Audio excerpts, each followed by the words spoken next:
ಶ್ರೀ ಗುರುಭ್ಯೋ ನಮಃ. ಭವಿಷ್ಯ ಮಹಾಗಣಪತಯೇ ನಮಃ. ನಮಸ್ಕಾರ. ನಾನು ಡಾಕ್ಟರ್ ವಿಶ್ವನಾಥ್ ಭಾಗವತ್, ಜ್ಯೋತಿಷಿ ಮತ್ತು ವಾಸ್ತುತಜ್ಞ. ಸ್ನೇಹಿತರೆ, 2025 ಆಗಸ್ಟ್ ತಿಂಗಳಿನ ಮಕರ ರಾಶಿಯ ಮಾಸ ಭವಿಷ್ಯವನ್ನು ನೋಡ್ತಕ್ಕಂತಹ ಸಂದರ್ಭ.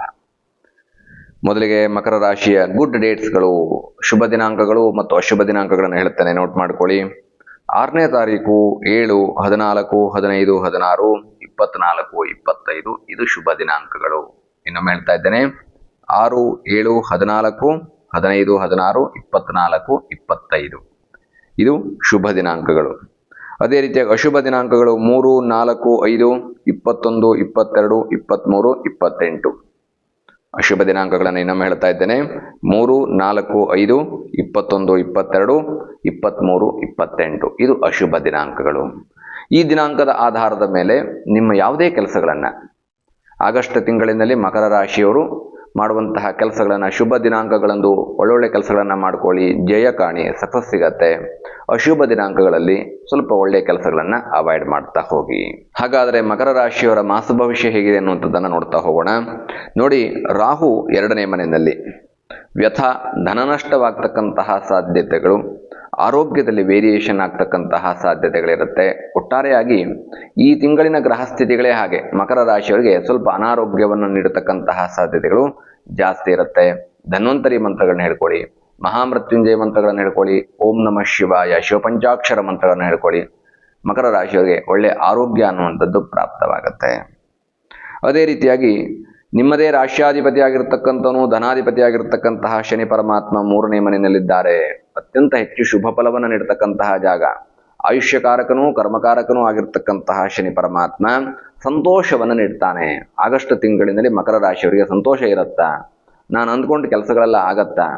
ಮಾನಸಿಕವಾದಂತಹ ನೆಮ್ಮದಿ, ಮತ್ತು ಅವನು ಕರ್ಮಕಾರಕನಾಗಿದ್ದಾನೆ, ಉದ್ಯೋಗದಲ್ಲಿ ನನಗೆ ವೇರಿಯೇಷನ್ ಆಗತ್ತಾ, ಅಥವಾ ಶುಭ ಫಲ ಇದೆಯಾ ಅಂತ ಕೇಳಿದ್ರೆ, ಅಧಿಕಾರ ಪ್ರಾಪ್ತಿ 3ನೇ ಮನೆಯಲ್ಲಿದ್ದಾಗ ಶನಿ ಅಧಿಕಾರವನ್ನು ಕೊಡ್ತಾನೆ.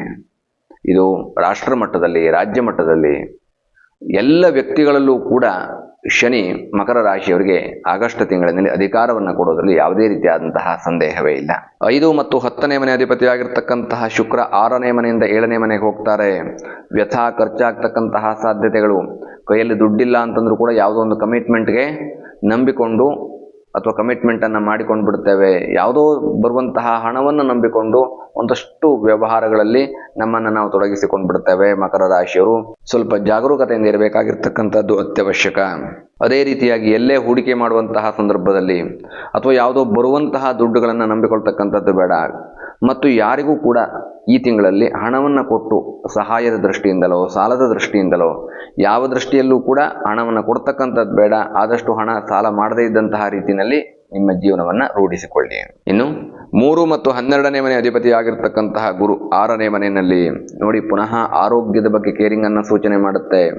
ಅನಾರೋಗ್ಯದ ಸಾಧ್ಯತೆಗಳು ಜಾಸ್ತಿ ಇದೆ ಮಕರ ರಾಶಿಯವರಿಗೆ ಆಗಸ್ಟ್ ತಿಂಗಳಿನಲ್ಲಿ. ಹಾಗಾಗಿ ಆರೋಗ್ಯ ನಿಮಿತ್ತವಾಗಿರ್ತಕ್ಕಂತಹ ಸೇವೆಗಳು, ಪೂಜೆ ಪುನಸ್ಕಾರಾದಿಗಳು, ಮಂತ್ರ ಪಠಣಾದಿಗಳು, ಆರೋಗ್ಯಕ್ಕೆ ಬೇಕಾಗಿರ್ತಕ್ಕಂತಹ ಶುಶ್ರೂಷೆ, ಚಿಕಿತ್ಸೆಗಳ ಅವಶ್ಯಕತೆ ಮಕರ ರಾಶಿಯವರಿಗೆ ಹೆಚ್ಚಿರುತ್ತೆ.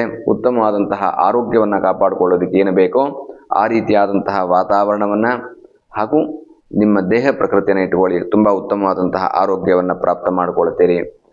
ಅಲ್ಟಿಮೇಟ್ ಧನ್ವಂತರಿ ಮಂತ್ರ, ಮಹಾಮೃತ್ಯುಂಜಯ ಮಂತ್ರ, ಸಂಜೀವಿನಿ ಮಂತ್ರಗಳನ್ನ ಹೇಳ್ಕೊಳ್ತಕ್ಕಂಥದ್ದು ಬಹಳ ಅವಶ್ಯಕ.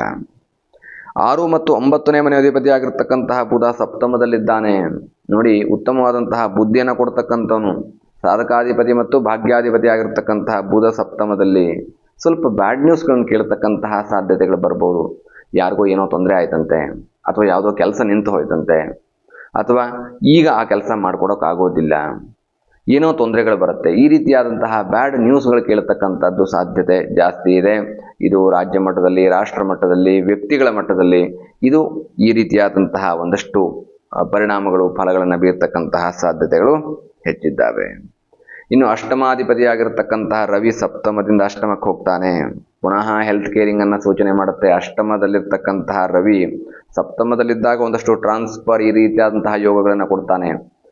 ಬಯಸಿದಂತಹ ಉದ್ಯೋಗ ಸ್ಥಾನಕ್ಕೆ, ಉದ್ಯೋಗ ಕ್ಷೇತ್ರಕ್ಕೆ, ಉದ್ಯೋಗ ಅಪೇಕ್ಷಿತವಾಗಿರ್ತಕ್ಕಂತಹ ಪೊಸಿಷನ್ಗೆ, ಬೇರೆ ಊರುಗಳಿಗೆ ನೀವು ಹೋಗುವಂತಹ ಸಾಧ್ಯತೆಗಳು ಸಪ್ತಮದಲ್ಲಿದ್ದಾಗ ಇರುತ್ತೆ.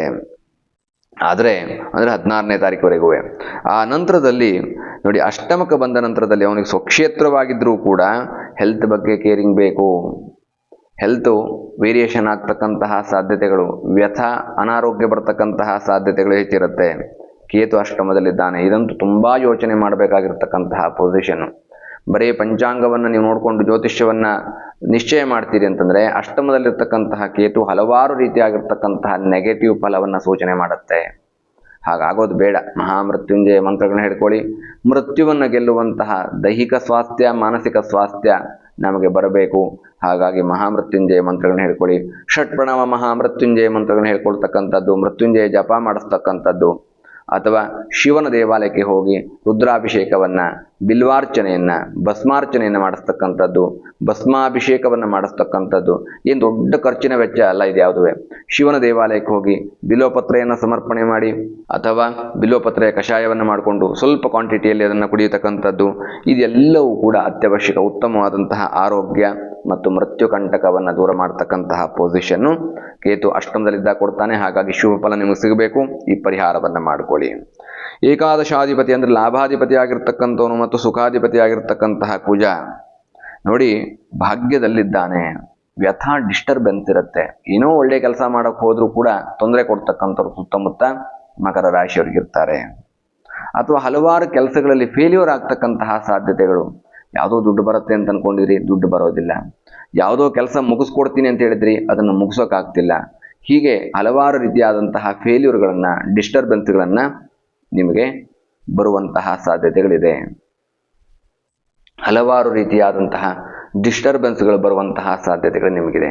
ಹಾಗಾದರೆ ಏನು ಪರಿಹಾರ ಮಾಡ್ಕೋಬೇಕು? ಆರೋಗ್ಯದ ದೃಷ್ಟಿಯಿಂದ ಮಹಾಮೃತ್ಯುಂಜಯ ಮಂತ್ರವನ್ನು ಹೇಳಿದ್ದೇನೆ. ಮಹಾಮೃತ್ಯುಂಜಯ ಮಂತ್ರಗಳು, ರುದ್ರಾಭಿಷೇಕ, ಬಿಲ್ವಾರ್ಚನೆ ಇದೆಲ್ಲ ಮಾಡ್ಕೊಳ್ತೀರಿ. ಈ ಧನ ನಷ್ಟವಾಗ್ತಕ್ಕಂಥದ್ದು, ಫೇಲ್ಯೂರ್ ಆಗ್ತಕ್ಕಂಥದ್ದು, ಬ್ಯಾಡ್ ನ್ಯೂಸ್ ಕೇಳ್ತಕ್ಕಂಥದ್ದು, ಇದಕ್ಕೆ ಏನು ಪರಿಹಾರವನ್ನು ಮಾಡ್ಕೋಬೇಕು? ಮನೆ ಹತ್ತಿರದಲ್ಲಿರ್ತಕ್ಕಂತಹ ಬಿಳಿ ಎಕ್ಕದ ಗಿಡಕ್ಕೆ ಶ್ವೇತ ಬಣ್ಣದ ಅಂದರೆ ಬಿಳಿ ಬಣ್ಣದ ದಾರವನ್ನು ಸುತ್ತತಕ್ಕಂಥದ್ದು. ಸಂಕಲ್ಪ ಮಾಡಿಕೊಂಡು 3 ಸುತ್ತು, 5 ಸುತ್ತು, 8 ಸುತ್ತನ್ನು ಆ ಎಕ್ಕದ ಗಿಡಕ್ಕೆ ನಿಧಾನಕ್ಕೆ ಸುತ್ತಕ್ಕಂಥದ್ದು, 1 ಎಳೆ ದಾರವನ್ನು. ಇದು ಯಾವ ಕಾಲದಲ್ಲಿ ಮಾಡಬೇಕು? ಬೆಳಗ್ಗೆ 3 ಗಂಟೆಯಿಂದ 5 ಗಂಟೆ ಒಳಗೆ. ಮನೆಯ ಹತ್ತಿರದಲ್ಲಿರ್ತಕ್ಕಂತಹ ಬಿಳಿ ಎಕ್ಕದ ಗಿಡಕ್ಕೆ ಅಭಿಷೇಕದ ರೀತಿಯಲ್ಲಿ ನೀರನ್ನು ಹಾಕಿ, ದೀಪವನ್ನು ಹಚ್ಚಿ, ಅರಿಶಿನ ಕುಂಕುಮವನ್ನು ಇಟ್ಟು ಆ ಗಿಡಕ್ಕೆ 3 ಸುತ್ತು 1 ಎಳೆ ದಾರವನ್ನು ಸುತ್ತತಕ್ಕಂಥದ್ದು. ಅಥವಾ 5 ಸುತ್ತು ಸುತ್ತಬಹುದು, 8 ಸುತ್ತು ಸುತ್ತಬಹುದು. ಹೀಗೆ ಬಿಳಿ ಎಕ್ಕದ ಗಿಡಕ್ಕೆ ದಾರವನ್ನು ಸುತ್ತಿ ನಿಮಗೆ ಯಾವ ರೀತಿಯಲ್ಲಿ ತೋಚತ್ತೋ ಆ ರೀತಿಯಲ್ಲಿ ಭಕ್ತಿ ಪ್ರಧಾನವಾಗಿರ್ತಕ್ಕಂತಹ ಪೂಜೆಯನ್ನು ಮಾಡಿಕೊಳ್ಳಿ. ಮಂತ್ರ ಹೇಳ್ಕೊಳ್ಳಿ. ಸರ್ವಮಂಗಲ ಮಾಂಗಲ್ಯೆ ಶಿವೆ ಸರ್ವಾರ್ಥ ಸಾಧಿಕೆ ಶರಣ್ಯೆ ತ್ರ್ಯಂಬಕೆ ದೇವಿ ನಾರಾಯಣಿ ನಮೋಸ್ತುತೆ. ಈ ಮಂತ್ರವನ್ನು ಹೇಳ್ಕೊಳ್ಳಿ. ಎಲ್ಲ ಮಂಗಲ ಕಾರ್ಯಗಳು ನಿಮ್ಮ ಕುಟುಂಬದಲ್ಲಿ ನೆರವೇರುತ್ತೆ. ಯಾವುದೇ ಅಮಂಗಳಗಳಿದ್ದರೂ ಕೂಡ ದೂರವಾಗತ್ತೆ. ಇದು ಹೆಣ್ಣು ಮಕ್ಕಳೇ ಮಾಡಬೇಕಾಗಿರ್ತಕ್ಕಂತಹ ಪೂಜೆ ವಿಧಿ ವಿಧಾನ. ಹಾಗಾದರೆ ಮನೆ ಹತ್ತಿರಕ್ಕೆ ಎಕ್ಕದ ಗಿಡ ಇಲ್ಲ, ನಾವಿರುವಲ್ಲಿ ಅದು ಸಾಧ್ಯವೂ ಇಲ್ಲ. ಹಾಗಾಗಿ ಏನು ಮಾಡಬೇಕು? ಒಂದು ಪಾಟಲ್ಲಿ ಎಕ್ಕದ ಗಿಡವನ್ನು ನೀವೇ ನೆಡಿ, ಅಥವಾ ಅಲ್ಲೊಂದು ಬೀಜವನ್ನು ಹಾಕಿ ಅದು ಮೊಳಕೆ ಒಡೆದು ಸಸಿ ಆಗತ್ತೆ. ಅಂತಹ ಸಂದರ್ಭದಲ್ಲಿ ಆ ಎಕ್ಕದ ಗಿಡಕ್ಕೆ ಯಾವತ್ತೂ ಪೂಜೆಯನ್ನು ಮಾಡಬಹುದು. ಎಕ್ಕದ ಗಿಡ ಮನೆಯ ಕಾಂಪೌಂಡಲ್ಲಿ, ವರಾಂಡದಲ್ಲಿ, ಬಾಲ್ಕನಿಯಲ್ಲಿ, ಪೋರ್ಟಿಕೋದಲ್ಲಿ ಎಲ್ಲೋ ಒಂದು ಕಡೆ ಪಾಟಲ್ಲಿ ಇದ್ದರೆ ಒಂದು 3-4 ತಿಂಗಳುಗಳಿಗೆ ಯಾವ ತೊಂದರೆಯೂ ಇಲ್ಲ. ಅದು ಒಂದಷ್ಟು ಹೈಟ್ ಬರುವವರೆಗೂ, ಒಂದು 3-4 ಅಡಿ ಹೈಟ್ ಬರೋವರೆಗೂ ನೀವು ಅದನ್ನು ಮನೆಯಲ್ಲೇ ಇಟ್ಟು ಪೂಜೆಯನ್ನು ಮಾಡಬಹುದು. ಯಾವುದೋ ಅಮಂಗಲವಾಗೋಯ್ತು, ಮೈಲಿಗೆ ಆಗೋಯ್ತು, ಏನು ಮಾಡೋದು? ಯಾವ ತೊಂದರೆಯೂ ಇಲ್ಲ. ನಿಮಗೆ ಎಕ್ಕದ ಗಿಡ ಎಲ್ಲಿರುತ್ತೋ ಅಲ್ಲಿ ವಿಶೇಷವಾದಂತಹ ಆರೋಗ್ಯ ಮತ್ತು ಧನ ಸಂಪತ್ತು ಅನ್ನುವಂಥದ್ದು ಪ್ರಾಪ್ತವಾಗುತ್ತೆ. ನೆಗೆಟಿವಿಟಿ ಅನ್ನುವಂಥದ್ದು ದೂರವಾಗುತ್ತೆ.